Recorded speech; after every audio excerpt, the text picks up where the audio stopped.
So come game day, especially skip that position. You know that position requires you a little bit more. It's a little bit more cerebral. So they expect you to like, okay, be ready to go play. His teammates look at it. Because, Skip, I'm looking at my team, okay, I need you ready to play, bro. Not up there, taking pictures and shaking hands. That's fine and good. I'm glad you're charitable. I'm glad you're giving back. But today, let's make this about us. And I think that was the biggest thing. But I don't know what Tim Tebow can say. Media don't cover me. Media, if I say something, don't print what I say. I don't really know what they want him to do. Maybe they're saying he didn't do anything, which means, Skip, he didn't scale back some of the things that was garnering the kind of attention that he was getting. Maybe that's what, but I don't really know what a player. LeBron can't say media at all. He LeBron.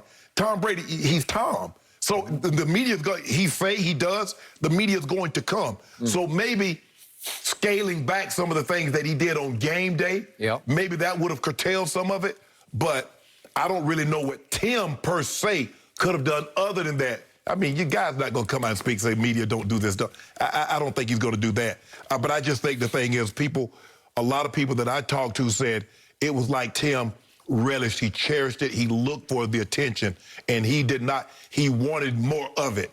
And that rubbed a lot of people the wrong way. Yeah, I agree with you, Shannon, in terms of what could he do?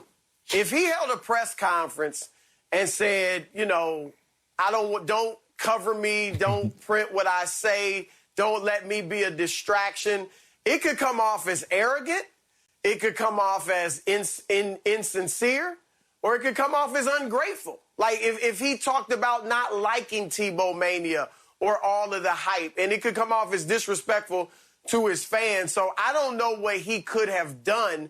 Colin Kaepernick has not said hardly a word, since he's been out of the league or even when the controversy was going on. And yet if he were brought back to a team, obviously it would be a distraction just because of what he stood for and what he stands for. And so I don't know what Tebow could really do. I haven't seen him go out there and hunt for the publicity and hunt for the fame.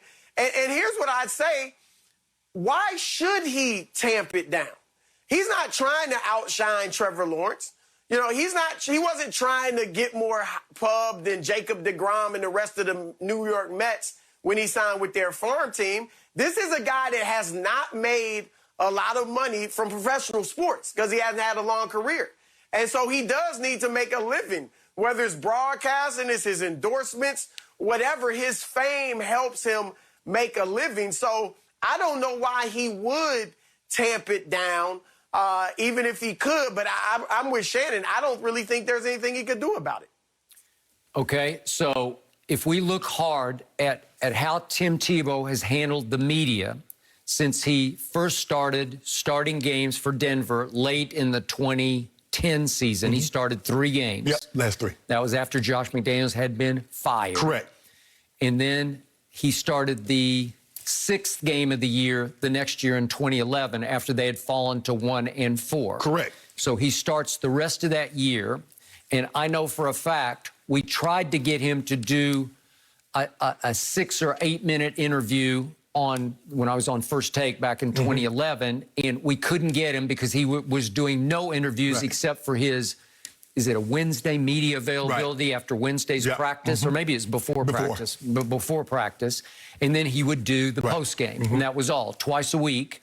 And so it wasn't like he was trying to fuel his own fire through interviews. And then the irony of this whole question is, you brought up Colin Kaepernick. Colin is a great public speaker, and I wish I could hear more from him because he's so good at it. Tim's not very good at it. He works to say nothing and usually says less than nothing. Yes. Obviously, if you ask him about his religion, he will tell you about, he will give you his testimony. Very quickly, he will talk about it, and the media fixates on that. But the rest of it, talking football, talking life, talking whatever, Tim's not very good at that. It's bland, it's cliche-ridden to a fault, and it's not like he tried to feed the frenzy, the Tebow Mania frenzy, by doing interviews every day of the week. It's not like he was on Good Morning America and then CBS Morning Show, and then nope, he didn't do any of them. went the whole year. I finally got a second interview. I got one quick one, 3/4 through that first year, and then I got a sit down with him at the Super Bowl that year after they had obviously lost to New England. It was in Indianapolis, and he sat down. I think it was the only interview he did at the Super Bowl, and he was there, to Chris's point, to make money because he was promoting various products. Well, Skip, I got to sit down with him also in 2011, and probably the only reason I got to sit down, I was Bronco, I was with the Broncos, and you know, and he sat down with me. What time of year? It was actually during the season. It was probably week 10, week 9 or 10. Okay, that's about when we got him on First Take. Skip, and I think the thing was, I thought that he went out of his way to make sure he didn't stumble, make sure he said nothing that was controversial, make sure everything was, as you said, he spoke in cliches. Yep. You know, I just want to be the best teammate. I just want to make sure I study hard. It was just like almost everything. Like, bro, you know, you can't just like, how you really feel. I know this is not how you really feel, and I'm not saying you need to say anything that's going to open up a can of worms, but I felt that he went really, really hard, Chris, and tried to make sure he said nothing. And so for me, I was like, okay, guarded. A lot of guys, you know, Skip, once you reach a certain level, you become guarded because you know all the eyes are on you, and the least slightest misstep is magnified 10,000 times. And so I get that to a certain extent.